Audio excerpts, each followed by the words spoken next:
The title of her speech is Leaders Are Made, and she has 5 to 7 minutes. Leaders are made, Evelyn Kanini.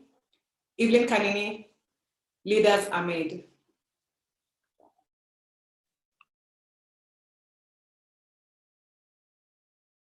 You're on mute.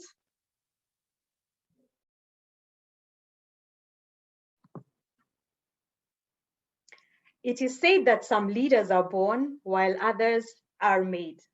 How many of us in this meeting believe that leaders are born? Can I see from a show of hands?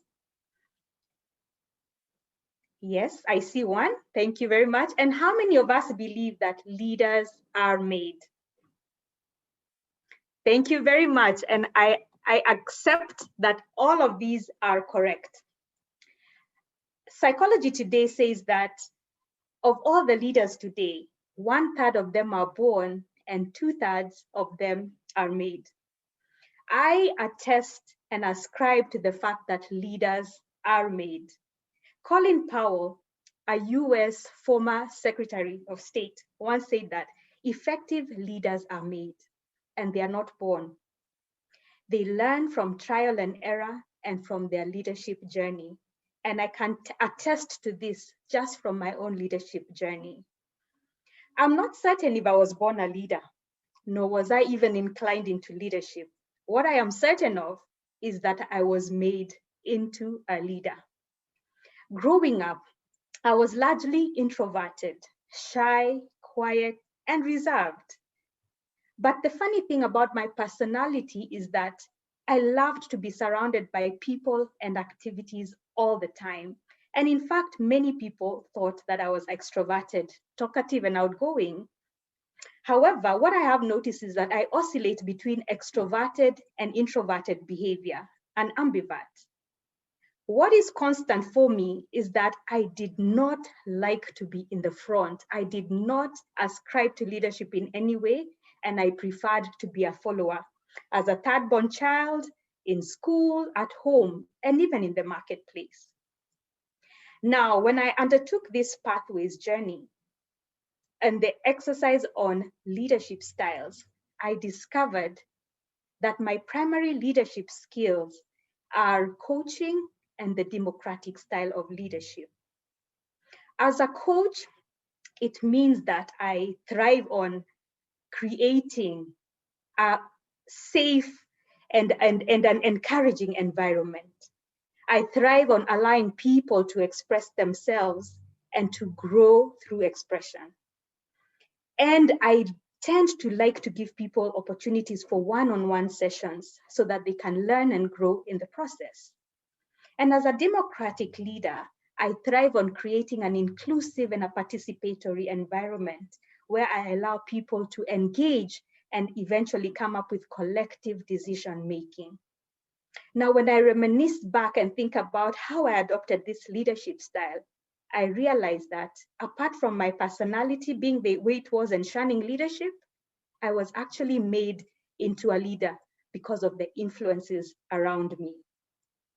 When I look back at my first job at the Central Bank of Kenya in 2004, a new microfinance specialist, fresh out of graduate school, I had gotten into maiden ground as a team leader in the rural finance department, just because my work was good, not because I had leadership skills.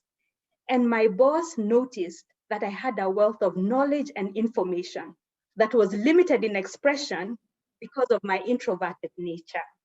So he took it upon himself to make sure that I came out of myself and became the leader that I was destined to be. During the weekly briefing meetings, we had to give an oral submission of our weekly activities and the achievements therein.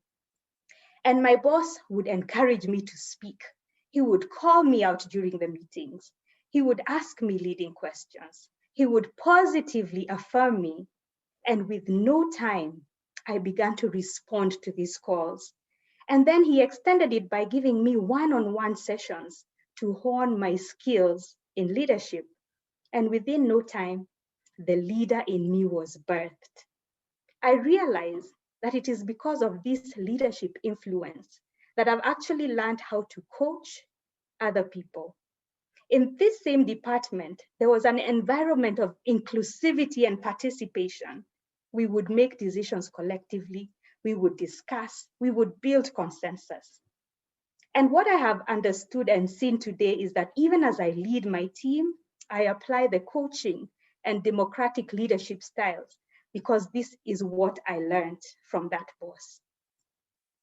And as I continued to do this survey, I also discovered that I also did have some traces of autocratic and bureaucratic leadership styles. This means that when the situation calls for it, I will provide clear direction and clear standards for goals to be met. I will assign project deliverables and I will require compliance for those goals to be met. I realized that this kind of leadership style and the traces that are found within me are actually influenced by my current boss.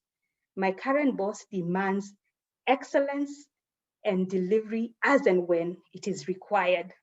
And every time my team members and I have an urgent assignment, I quickly notice that the leadership styles of autocratic, or authoritative and bureaucratic style are invoked in me so that we deliver within the set timelines and with due delivery. To conclude, I want to say that I have grown in my leadership journey. I have learned how to motivate others to reach their potential using the coaching and the democratic leadership styles. I have also learned that when situations call for it, I will apply the authoritative and the bureaucratic leadership style to meet goals. Regardless of what I have led people with, I have seen them grow and I've seen them learn. And I want to throw this challenge to you. Ask yourself, what kind of experiences have you had that have determined the leader that you are today? And what kind of influence do you have on the people that you are leading? Are you leading people to becoming better leaders? Because the influence that you have on them will make them the leaders they are tomorrow, because leaders are made. Over to you, Madam Toastmaster.